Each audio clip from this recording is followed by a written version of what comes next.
Ang programang pang-edukasyon at pangkabuhayan. Hatod sa Indo, kan Bicol University. Uwi na ang sa Indong host, Professor Edgar Parameda.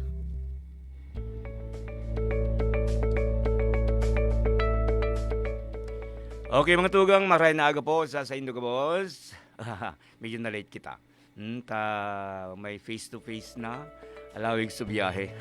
Anyway, maray na aga po sa enterong parantabay para hiling. Tigi po naman sa tuyang programang pang-edukasyon asin pangkabuhayan. Siyempre pa sa pagharang giraray kan sa kuyang partner, si Professor Edgar Barameda. Wow, partner, congratulations ha. Ano na ini? Yun na ini si partner ang Dean, Decano kan CBEM diyan sa Daraga Campus. Yan. College of Business, Entrepreneurship and Management. Tama? Congratulations partner sa imo. Mga tugang kita po mag-iriban sa channel alas 11 nin pagkaaga. Digdi po naman sa programang pang-simanal kada aldaw nin Huwebes. Ang programang kan Bicol University Extension Management Division sa pamayon ni Professor Rowena Weng Zoilo asin sa iyang mga staff. Diyan po naman sa nasambit ng opisina. Good morning po sa Indo boss. Siyempre man good morning sa enterong personalis mga opisyales kan Bicol University sa pangilot kasabuyang presidente na si Dr. Arnulfo Noli Mascareñas. Asin good morning man po sa sakuyang dean si Dr. Leticia M. Lopez. Sa liwat ilang sa inyong amigo, Seth de Matera, sabayan po nindo ako. Kunya na pag-aga mga tugon, dito nagparhaluyon. Yaw na po sa ibong na linya si Dr. Rinan Yu Bobiles. Siya po sarong faculty researcher kan Bicol University Tabaco Campus. Siguro ang pag-urulayan niya mo ini mapalapit sa tuna. Ano? Sa tuna. Lahat-lahat niya itong lumag sa linya. Ang sa tuyang bisita ngunya na pagkaaga, hindi po naman sa tuyang programa. Uy, kwanta pala ang pagkakataon na ini ha. Gusto niya itong kulibaton, i-remind ang enterong mga nag-e-erok dyan sa pamitisan kan Bulkan Mayon. Ito pong harani dyan sa 6 kilometer radius permanent danger zone. Ingat-ingat po kita itinaas na naman po kan Philippine Institute of Volcanology and Seismology or PHIVOLCS ang alert level 1 sa Mayon Volcano. Although walang nare-record po ng mga tremors sa ngunyan, na kayang i-detect kang mga instrumento kang PHIVOLCS, alagad, mga tugang, nariparo po na garo nagdadakula, garo nagpapasiring sa taas kang bunganga kang bulkan, ang pig-apod na Summit Dome. Ito bagang garo nagtagas na lava dyan sa may bunganga na nakakasulat. Garo naririparo kang mga instrumento kang PHIVOLCS na garo nagluluwas, nagsasakat, no? Kaya yan po ang pinagbasihan tangani na istaas ang alerto kang bulkan sa level 1. And nag-coincide man mga tugang, pagtaas kang alerto kang mayon from 0 to level 1, ibinaba naman po mga tugang ang alert level kan bulusan from 1 to 0. Bulusan dyan sa Sorsogon. Yan.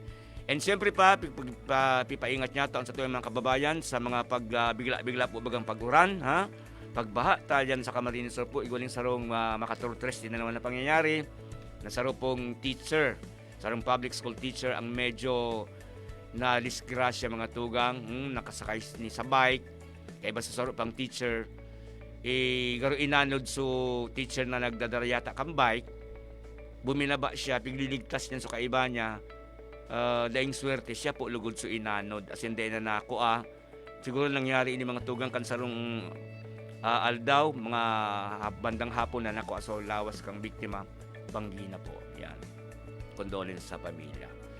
Okay, so yan pigalasalat niya to mga tugang ta siguro po si Dr. Rinan medyo siyempre di kita nakaabot ka sa bagong atab baligwan ng unaning ibang ginibo igwanan ko ng ibang ginibo, igwanan ko ng ibang kinuti-kuti.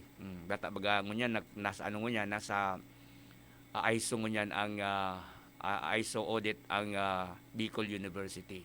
Kaya medyo sibot po ang mga personalize ko niyan kan Bicol University. Yan, mga tugang. And siyempre pa, gusto niya itong i-welcome ang gabos pang estudyante kan Bicol University, mga tugang. Nasangunyan po iguana talaga nin mga face-to-face na interactions. Ha? Iguana, sa dating mga rooms o campus na empty with students, ngunyan makakadangog-dangog ka na naman nin mga boses, kan mga estudyante na nagkukurumustahan, naguruhuruntahan, pagdainin klase, yaon dyan sa laog kan mga campuses, as in sa luwas nin mga classrooms. Yaon na, pisa niya sana ako ni Manager Digdi. Yaon na po dahil si Dr. Rinan Bobiles. Yan. At alato ko digdi na yung sa monitor, talay pa luluwas si Sir.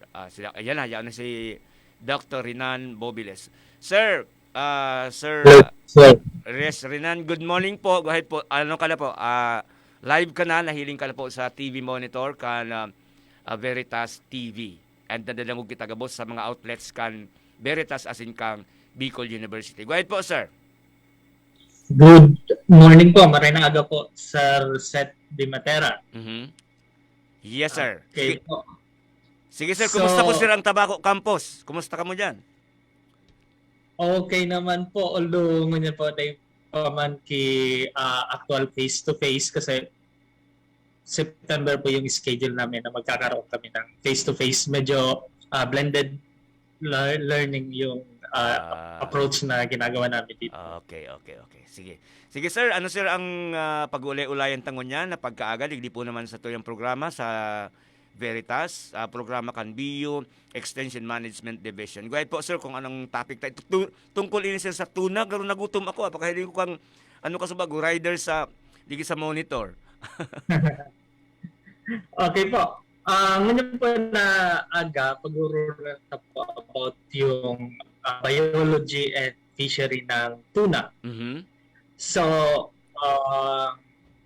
share ko po yung slide na ginigo po para matuwangan po ang sa discussion tangon niya na yes, sir. Go ahead po. Go ahead. Sige, alat-alaton ta ang slide ni sir. I-share sa tuya mga tugang para maging ma-augment ang sa iyang discussion about the biology of tuna. Diyan baga sa may parting iyang kadagatan na yung kantiwi, dakol dyan ang tuna, tuna fish. Po, tama ka po, Sir Ted. Okay po. Nahiling na tabi yung slide. Dahil pa po, sir. Dahil pa. Kasi bago medyo pero na wara.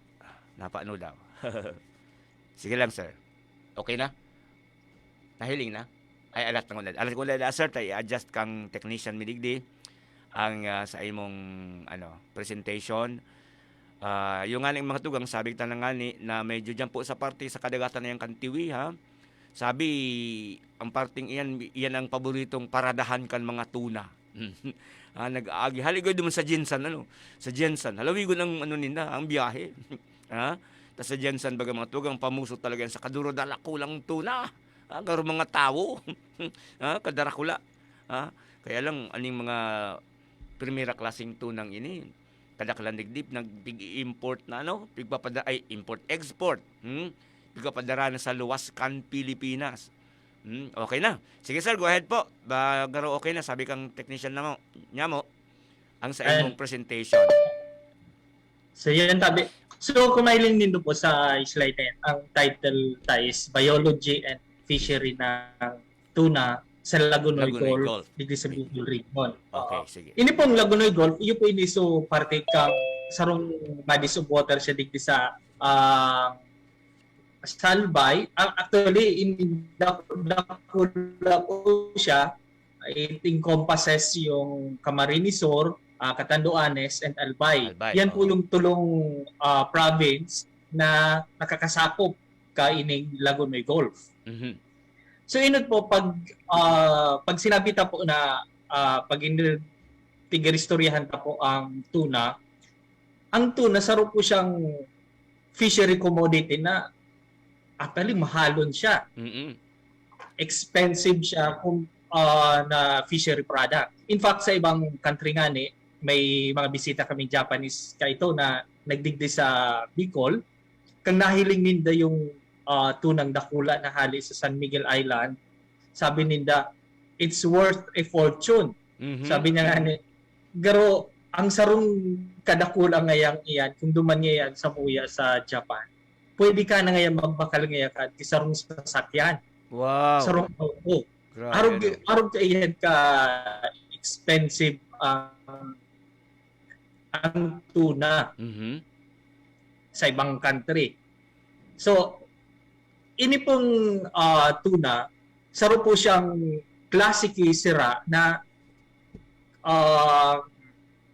kabali siya sa tingaputang family kang Iscombridae. Kairiban niya po yung mga mackerel, Mhm. tapos ini pong mga yung mga purupundahan sa Bicol baga po. Ayan. Mhm. So, ini pong tuna, tiga po siyang nomadic. Ibig sabihin, di siya nakatinir lang sa sarong lugar. Mhm. Nag-iikot siya. In fact, nagluluwas nga ni siya sa Pilipinas and nakakaikot, babalik. Ayan. Okay? Lakwatsero siya, sir. Lakwatsero. Lakwatsero, tama po yan. Sige. Kumbaga, ang term nga ng tigagamit kay yan sa fishery, yung transboundary. Mhm. Wala siya boundary nga. Iningayadig sa nangyayari sa Pilipinas. In fact, nakakaabot siyang Mexico, nakakaabot siyang Japan, nakakaabot siyang sa Taiwan.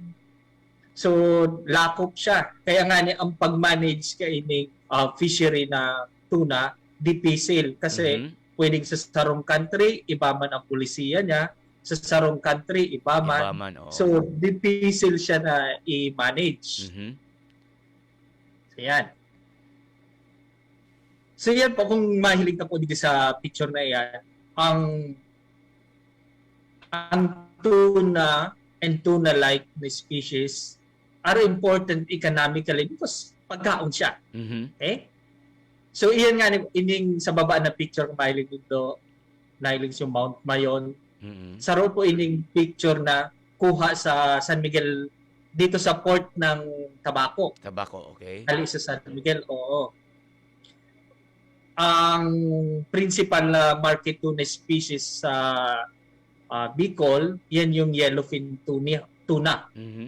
yung bangkulis. Bangkulis, okay. Pero dakol nga ni kitang classic yung bangkulis na kung minsan mahihiling ta sa siraan maga, may igwa kita ki buro bangkulis na tiga-apod. So, Mhm. mga sarong kilo ang sarong pidaso. Pidaso. Pero ang tuna, minadar ko laon sinda. May sarong klase nga ni tuna na yung largest recorded, yung bluefin tuna, nag-abot siyang 670 kilos. Wow. Sarong pidaso lang. Magabaton. Almost halos magsasarong tonelada na. Mhm. So, nadakop siya sa Canada, Mhm. sa Nova Scotia. Okay? So, yan. Kung hilingon na po, ini ang typical na itsura kang tuna. So, kung mahiling na po ang tuna, ang sa iyang shape, tiga po siyang torpedo-like. Pero baga bala. Mhm. Diyan Ang Diyan kayo, sir, kinupyakan mga ang torpedo diyan sa tuna. Ang itsura. Pwede. Kung nilugon na mga kayo, ang torpedo, ang design niya, arog mang kainin na yes. streamline siya para makaskas lumangoy. Yes, oo. Yan. So, kumbaga, ang tuna, adapted siya para lumangoy kimakaskas. Mhm. Ang sarong tuna sa mga literature, sa mga pag-aadal, can reach up to 70 km per hour. Wow, grabe Kaskas ano. ang paglangoy. Mhm. And pwede siyang mag-dive hanggang 1,000 meters Mhm, grabe. kay rarong. So, ini talagang tuna exceptional. Mhm. Masasabi ta. Ang mga tuna are kaining yellowfin and sa mga pundahan sa tigapuntang skipjack tuna, nagtatravel sinda in search of food. Mhm. Meron siya things, maski anong na organismo, sarong factor kang pag-migrate ninda yung pagkaon. Pagkaon, oo. O, kung sa may maray na pagkaon, syempre, dumansinda. Mm-mm. Although, ini pong sa mga darakula na tuna, yung yellowfin, bluefin, aside from pagkaon, nagdudumansinda sa tigapod ninda yung natal ground Mhm. kung sa insinda binunay Okay. para mag-ifon man sinda, Mhm. para duman man sinda magbunay. Pag naabot na ninda so mature size ninda. Mhm. Okay. So yan. So, ang ining tuna kung mahiling ta, kung maobserbar ta baga po sa siraan pag nahiling ta, ang sa iyang meron siyang na excellent na camouflage Mhm. na pag ang sa ibabaw kang tuna maitom, tapos ang sa irarong niya maputi. Mhm. So kung hilingon ta po ining characteristic na ini, pag may syempre sira man ini, meron man ki predator sa ita, Mhm. or kung may kakaunon man sinda, pag yaon sinda sa iraro, madiklom ang tubig, day sinda nahiling. Mhm. Pag nag-ibabaw man sinda, pag nasa ibabaw, so sa iraro man na potential predator sa inda, ang paghiling puti, day sinda basta-basta na nahihiling. Mhm. Kaya, yan, yung camouflage. Okay. So, yan po. So, ini pong mapang inik, kung hilingon ta po, iyo po hindi so, lugar sa Kinaban kung saan may mga tuna. Okay. Ang tuna po, may duwang grupo sinda, depende kung saan sinda nakuha. Mhm. Igwa kita-kitiga po na mga tropical tunas, ining mga tuna na ini, siyaw na inidigdi sa along the equator. So nakuha sa Pilipinas, and duman sa mga tropical countries. Okay. Sarong grupo man sinda. Sinda yung mga ining yellowfin tuna, scientifically known as Tunus albacares, digdi siya tropical species Mhm. ang tunang ini. Digdi na nakukuha sa tropical region. Kaiba niya po yung skipjack tuna, Mhm. so pundahan.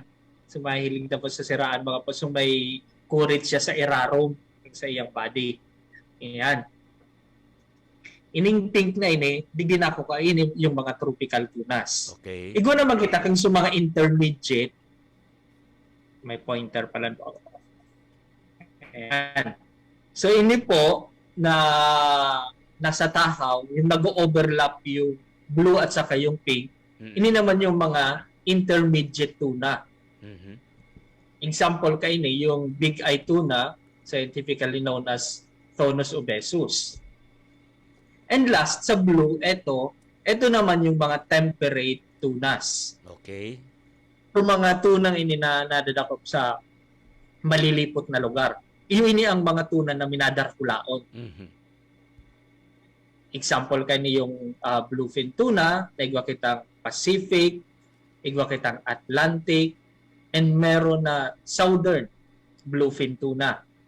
And igwa naman kitang blackfin, Mhm. yung Tunus atlanticus. So, dakol pong klase ang tuna, bako lang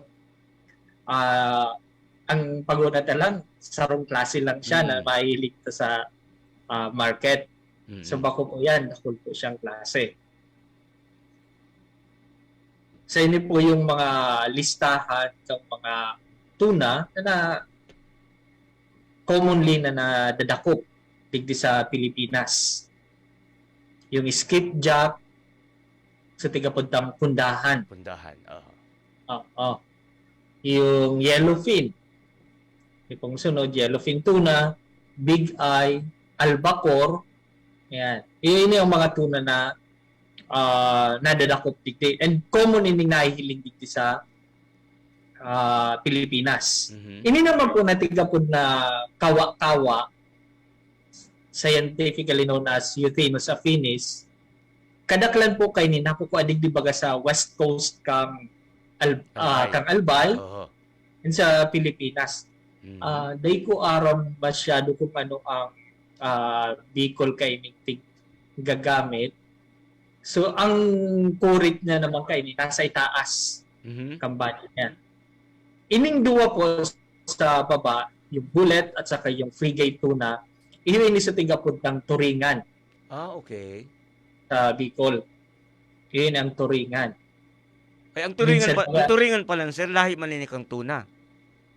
Opo, Okay. sa pamilya po siya kang tuna. Mhm. Family is Combridae. Okay. Pero iba po siyang sa taxonomy, kaya ibang genus na tigapon. Oo, iya, oo. Pero sa pamilya po siya kang, Tuna.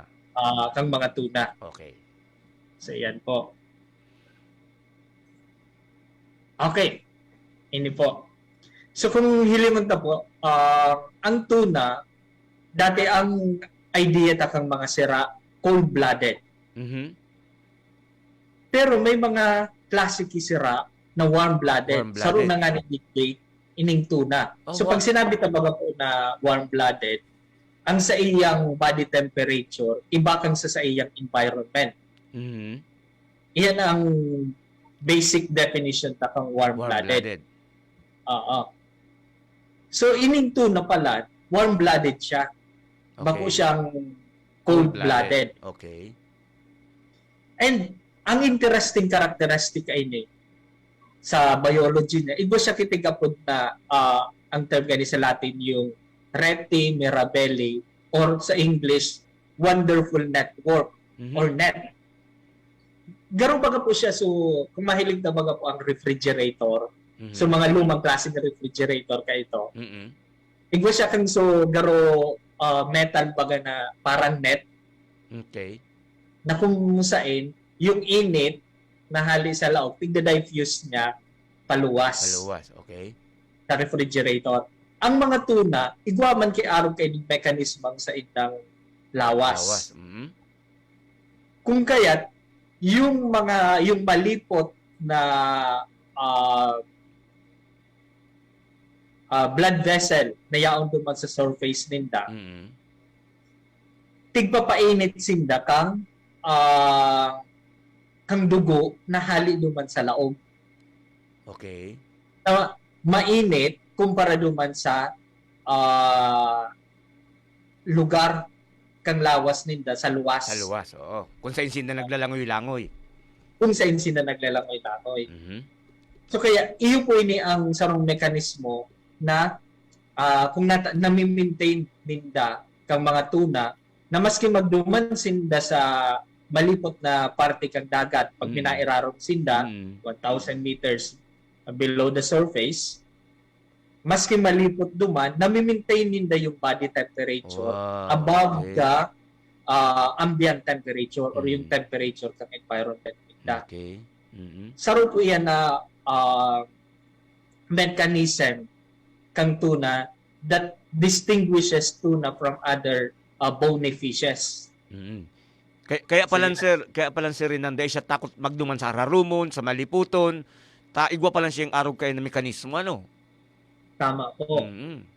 Sa kanya mangyari sa mga whales, mabaga po, sir, igwa man siya kang sutigapod na blubber. Mhm. So parang cover siya, insulation, kang body ninda, na dai naparehas. Kung magagaroon may jacket sila, pag nagduman sa iraro, dai na liliputan. Tama, oo. Okay. So yan. Idagdag ko pa, Sir Seth, dito sa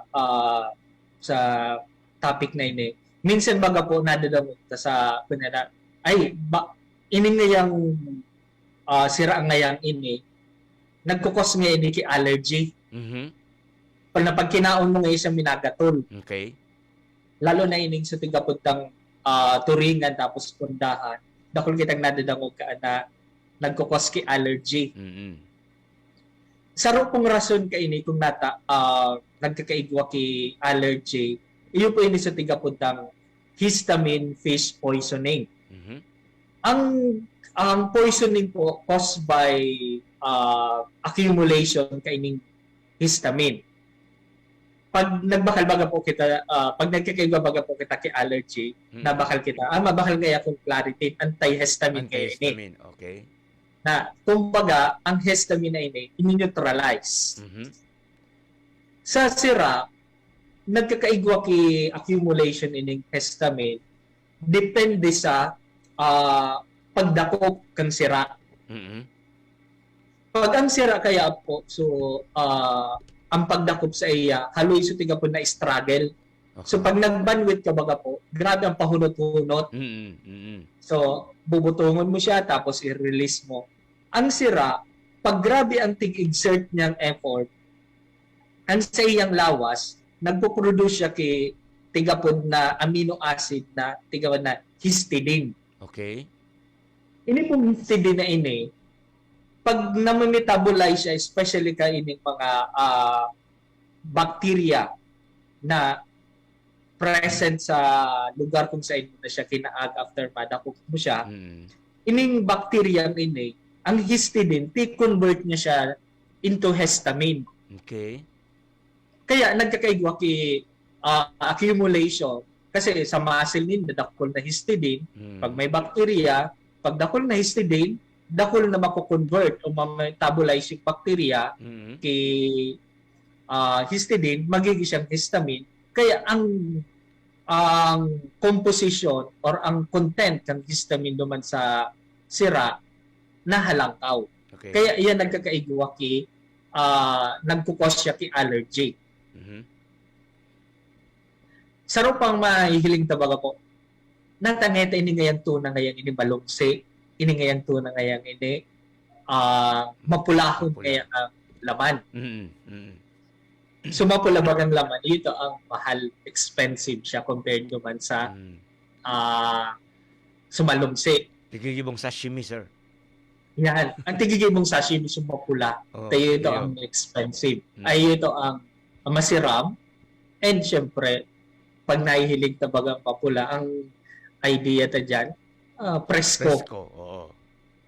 Nagdudugo. Although ini nga ni mga sumalumsi na presko man siya, pero ang quality kaya kaini, bakong masiram compared kang sumapula. Mhm.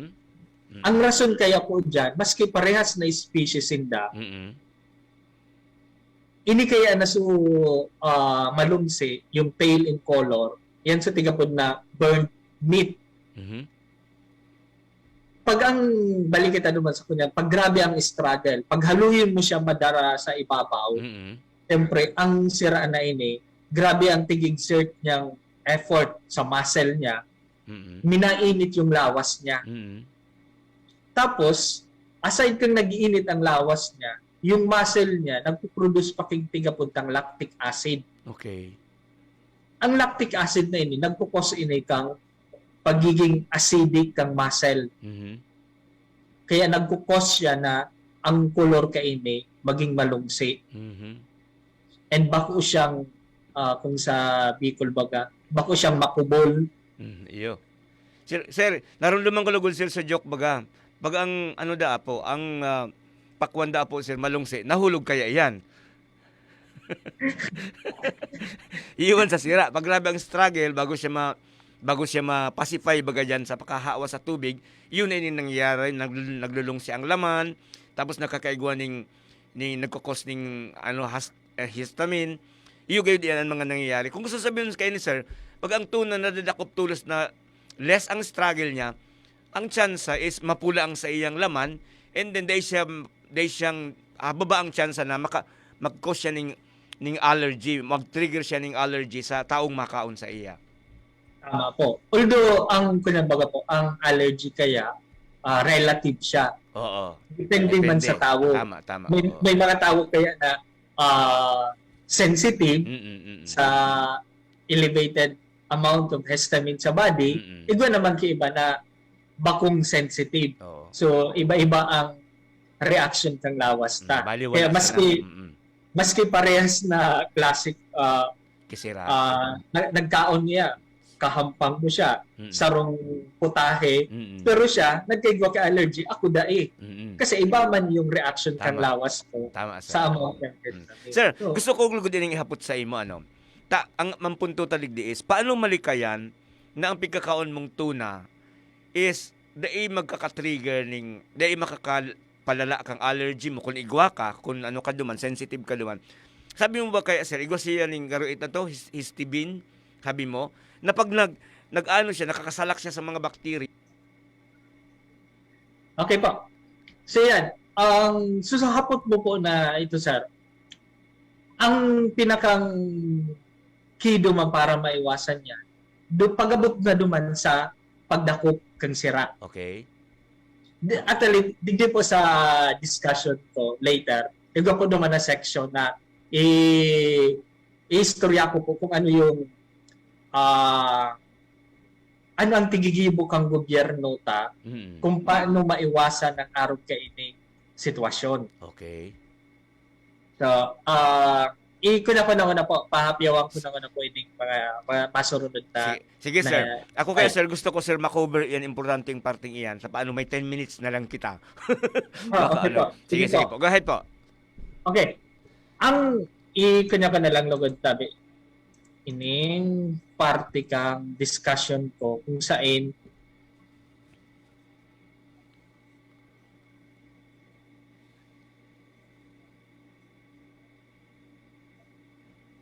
ini po. Okay, sige. Ang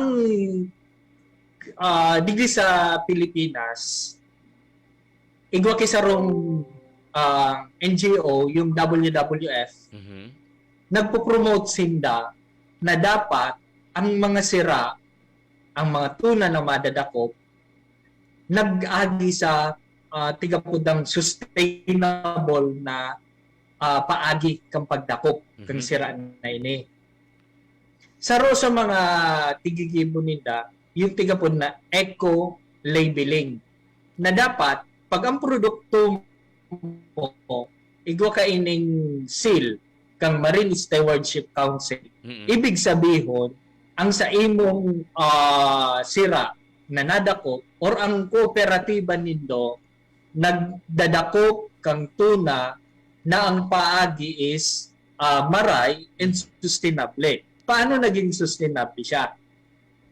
Sustainable siya in a sense na ining pagdakop ninda nagagamit sinda sarong klaseng hook na banwit na is dakula. Na ibig sabihin, yung madakop, dakula na.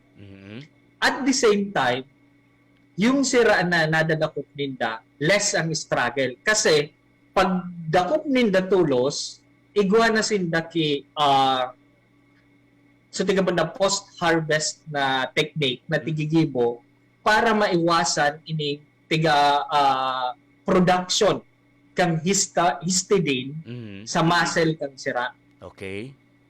So digdi po sa Pilipinas, sa Lagunoy Gulf and sa Mindoro, kasi yun ang duwang lugar dito sa Pilipinas kung saan ang WWF or yung World Wildlife Fund for Nature, tigigibon ninda na maging sustainable ang pagdakop kainit, tanganin day maubos, and at the same time, yung quality kang madadakop na sira, maray, diit ang histidine or halos wara na histidine na mapuproduce kasi less ang struggle kang pagdakop na ini kumpara kung magamit sinda kang ring net. So, kanya po kalansisi. They need that tiga-advocate ang paggamit kay ni kalansisi kasi hindi siya selective or non-selective siya maski susaradit, madadakop. And at the same time, and most importantly, yung quality kang sira na nadadakop kay ng ring net, bako siya kasing gayon kaining sira na nadadakop by means of tunahan line. Na magayon ang quality ka sira. So kumbaga, ang sikreto na lang naman is yung type of fishing gear na tigagamit, yung bandwidth, and at the same time, yung tigapuntang post-harvest technique. Napakadakot kang sira, igwasin daki kaagan naman na may yelo. Kasi, kung ang sira na initan siya, dahil kaagad na kag sa yelo, posible na dumang kay bacteria na ma-add sa deterioration kay ng tuna and magkukos siya ki allergy. So yan kumbaga ang sekreto ko is yung pagdakop, Mm-mm. primero, and pangdua, kung paano mo siya i-store, itatago. Mm-mm. Kasi ini mga parasirang ini, dati, nagdadakop sila, digdi lang sa hampang, sa Laguna Golf. Mm-mm. Hampang siya. Pero, dahil paubos na ining mga sira na ini, nagdadakop na sinda, dumana sa parting tigapon sa ng sirangan. Mhm. Around 150 kilometers from the shoreline, Wow. pasiring duman sa Pacific. Mm-mm. Open So- seas na sir, sa mga open sea. Yes. Mm-mm. So pumili mo tapo, ang distansyang iyan, kung wala sinda kimaray na post-harvest handling technique na Mm. tigi-employ, Mm-mm. syempre, ang sira, ma-deteriorate. Tama, oo. Marurugok sir, kumbaga. Marurugok siya. Tama po. Oo. Marurugok po siya. Mm-mm. Kaya yun po yan ang tigi-iwasan. Kaya kung mahiling po, ang mga malumsi na classic tuna, yan po so, dahil kung mantig sasabi na Tigdo- rugok na siya, Oo. pero bakong magayon ang quality kumpara naman sa mapula. Mapula. Mm-mm. Kasi- Tama. Yan. Yung handling niya, iba. Kaya yung mga tunang na nadadakop by tuna fishers tigi sa Lagunoy Gulf and yung mga nag-employ ka ining sustainable fishing method, magayon ang quality. Mm-mm. And panduwa pa, so post-harvest handling technique Mm-mm. na mabiyahisin ng mga duwang aldaw, hali naman sa sirangan, kung dainin na nayiluhan ng maray, yan, pangit ang quality. Pag-abot digdi sa gilid, Mm-mm. sa port, medyo nag-deteriorate na siya. Mm-mm. So, bakal kang sira. Kung siguro, Sir Seth, kung mahilig mo po, may mga nagbabakal baga kang tuna na tidara sa Manila, Mm-mm. igwasin na kang supantusok, Mm-mm. nagtitusok ninda duman sa laman and nako asin daki diit yung layer kang meat Mm-mm. nahihiling ninda kung anong klase, kung mapula ito or Mm-mm. so malungse. Pag mapula siya, di bakal na mahal, Oo. halangkaw. Tama. Kaya saro ka ining rason na tiga-advocate yung WWF na pag-araw kaya kay ni ang kunyan mo, ang pagdakop mo, sustainable, magayon ang pag-handle mo, kasi tituturoan kang WWF kung paano i-handle yung post-harvest handling, Mm-mm. mababakal siya sa halangkaw na presyo. Yan. Tama. Mm-mm. So yan po ang sarong rason kung magayon na advokasya kaining WWF na dapat merong certification. Kasi pag may certification araw kayo, ibig sabihin, magayon ang quality kang meat, kang tuna, and at the same time, nakatabang ka sa pag-manage. Tayo nga po, sabi ko, kasubago, difficile siya i-manage kasi transboundary. Iba-ibang country, posibleng iba-iba yung sa iyang polisiya pag-abot sa sa size limit. Mm-mm. So araw po kayan. Sir, Sir Renan, aram mo, sa haliputang panahon na pagulay-ulay, dakulong ka pong na-share na ngunyan nga ni, day ko aram, huna ko ang turingan, bakong lahi kang tuna. Lahi palan siya, ano? And, Tama oh, po.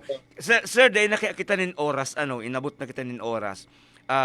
Sige sir, itataw ko sa imong natatada-tang 2 minuto para po i-recap mo ang sa imong discussion or kung ano pang pwede mong idagdag antes kitang magtapos kang sa tuyang programa, sir. Go ahead po.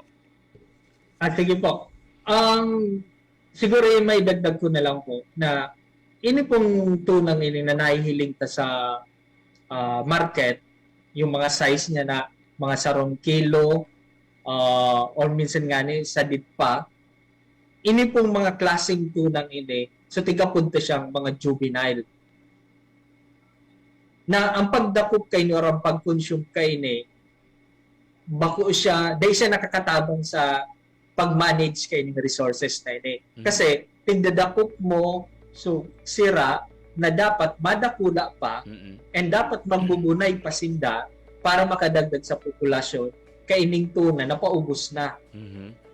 So, iyan po in fact, ang mga pag-aadal po, ang pinakang sadit na klase tuna na reproductively mature o ibig sabihin, may kapabli na para magbunay, ang size niya is almost 2 meters. Nakula, no? Nakula talaga. Nakula. Ibig sabihin, hindi man nagkakadarap na yaon sa market na sa 2 kilo ang size niya, immature pa siya. So, and bako pa nga, umiliwan ta, ang namit kaya bakong pasiram. So, may tigapod kita sa Bicol, yung kuratsa na klase siya kituna, so sa Radet, mga juvenile pa siya, mga immature pa yan. So yan lang po, Sir Seth. Although dako pangani ko na prepare ako, pero yun. Sir Renan, i-ano mo lang yan, Oh.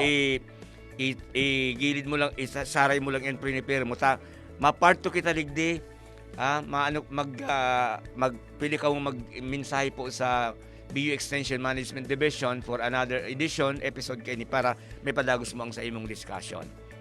Okay. So, dahil na si Sir. Sir, salamat pong maray kan sa imong paghiras kang mga informasyones, mga importanteng kabatiran, tapit po naman sa tuna. Kaya ang mensahe niya to, sa tuyang mga parantabay, dahil masyadong magpardara ko po ng tuna kung saralit pa. Kaya lang, kung minsan talagang araw mo na, ang pangangay po sa pagkakan at sa paghanap buhay, yan po ang nagiging culprit. Kung nata, maski aram ta, dahil pa tayo ni dapat pigigibo, napipiritan kita. Pero dahil ta pwedeng isabihon, i-justify na gibuhon taan mga bagay na dahil ta dapat gibuhon, mga tugang. So, inabot na kita ng oras din pamamaaran sa pangaran kang Gabos na Opisyalis kan Bicol University, sa pangaran ni Professor Rowena Wengsoylo, ang Direktor kan BU Extension Management Division, asin sa iyong mga mahiguso na staff, asin sa pangaran ng sa kuyang partner, sa Professor Edgar Barameda, na yung niya na ang bagong din kang BU CBEM. Sa pangalan po ni College of Arts and Letters, sa kuyang din si Dr. Leticia M. Lopez, ako sa indong amigo sa radyo, ang sa indong lingkod, Seth De Matera. Salamat po kan sa indong pagantabay.